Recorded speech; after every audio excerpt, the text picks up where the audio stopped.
This show is a part of the podcast network of the Walled Garden Philosophical Society, an international community of philosophers and seekers dedicated to the pursuit of truth, wisdom, virtue, and the divine, wherever they may be found. To find out more, go to thewalledgarden.com. Hey everybody, welcome to my series on Seneca's writings, and today is going to be a bit of a shorter episode just because I'm only focusing on the first verse of letter number 6. Now, the whole letter is entitled On Sharing Knowledge. However, I think that the lesson that's contained within this first verse is really of crucial importance to anybody seeking to make personal change in their life or to develop their own character towards a more positive direction. So I'm going to go ahead and read this, and then we'll jump into a bit of a discussion about it. He says the following, quote, "I feel, my dear Lucilius, that I am not only being reformed, but transformed. I do not yet, however, assure myself or indulge the hope that there are no elements left in me which need to be changed.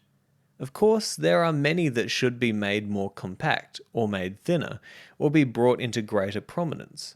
And indeed, this very fact is proof that my spirit is altered into something better, that it can see its own faults, of which it was previously ignorant. In certain cases, sick men are congratulated because they themselves have perceived that they are sick." End quote. So there's this great joke that my dad used to tell all the time when I was younger, and it goes like this. How many psychologists does it take to change a light bulb? Well, it just takes one psychologist, but they've really got to want to change it. So you could almost draw a metaphor from this joke as well and say that, hey, if somebody wants to turn on a light bulb within themselves or change a light bulb within themselves, right, within their soul, then they actually have to want to do that first. And that's exactly what Seneca is saying here. And it's funny that, he had this idea so long ago, and we're now rediscovering these ideas in the form of psychology, which is the principle that, hey, if somebody's going to change, they actually have to want to change. You can lead a horse to water, but you can't make them drink.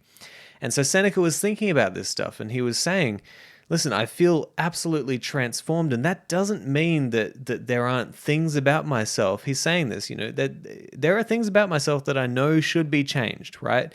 But he's giving himself the kindness and the forgiveness enough to recognize that, hey, at least I know that I need to change. That already makes me so much closer to attaining my goal than many other people. And that is such a powerful idea, and it's so crucial to anybody who is engaging in the practice of philosophy and the practice of uprooting the erroneous elements of their character and personality. And I just don't know if I can overstate how important it is to recognize this within yourself, to recognize that you're already halfway there. I mean, the fact that you even showed up and said, I'm going to listen to this podcast or this video and I'm going to learn something that can maybe help me to develop a better character or to be a better person. You've made such progress already just by asking that question, how can I develop myself and become better? And there's a quote that I always mention to my clients when I first meet them in our initial consultations. And the quote comes from Epictetus, and it really paints a picture of the way that I like to coach people and deal with my clients. And the quote goes something like this. True personal growth should be a mixture of self-scrutiny and also self-kindness. And that idea right there is one of immeasurable utility for anybody who's looking to pursue a path of personal growth or moral development, right? Because you need to have the scrutiny, because you need to be able to, as Seneca's saying here, you need to be able to recognize the ways that you're messing up and the ways that, you're really not serving your future self. But you also really need to be kind to yourself, because I tell you what, if there's one thing that human beings are, it's we are really, really hard on ourselves. And it doesn't actually help your development, right? Because, you want to treat yourself as if you're somebody worth taking care of, right? And you want to recognize when you're actually doing something that is in your best interest. And it's not as if you want to be prideful of the fact that, as Seneca's saying here, that you have recognized that there are some parts of yourself that you'd rather develop than just let alone, right? You don't want to be prideful of that. But one thing that I always tell my clients is that you want to be grateful for that.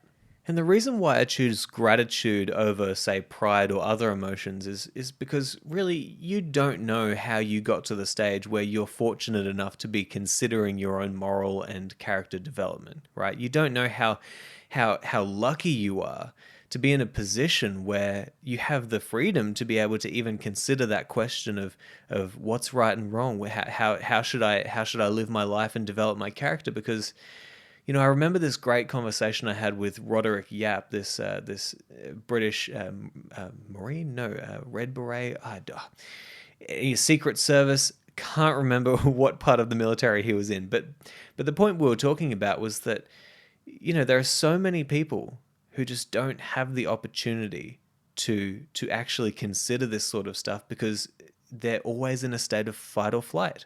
They wake up in these terrible situations where they don't even know if they're going to survive the day. Whether it's, people in a war-torn country, or whether it's people who are, dying from cancer, or whether it's people who are, trying to put food on the table for their kids. It's like so many people have it so rough that to consider how fortunate we are to be even considering these questions, you have to be grateful that you're in that position. And that idea of self-scrutiny and self-kindness, I think that Seneca embodies that principle within this one verse here. Because on one end, he's saying, hey, I know I've got a whole bunch of stuff that I need to fix, right? I'm not perfect by any stretch of the imagination. But then he says, but I have to recognize that at least I've arrived at this place where I can actually see that there are things that are worth changing.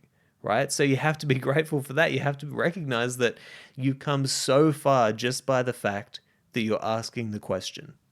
And so really, if there's one thing that I just want to, drill into you in this episode, it's just be kind to yourself.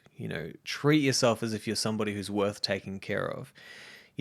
Recognize that you've arrived at a really great place where you're starting to see how you could be, transforming yourself from what you are now into who you could be tomorrow.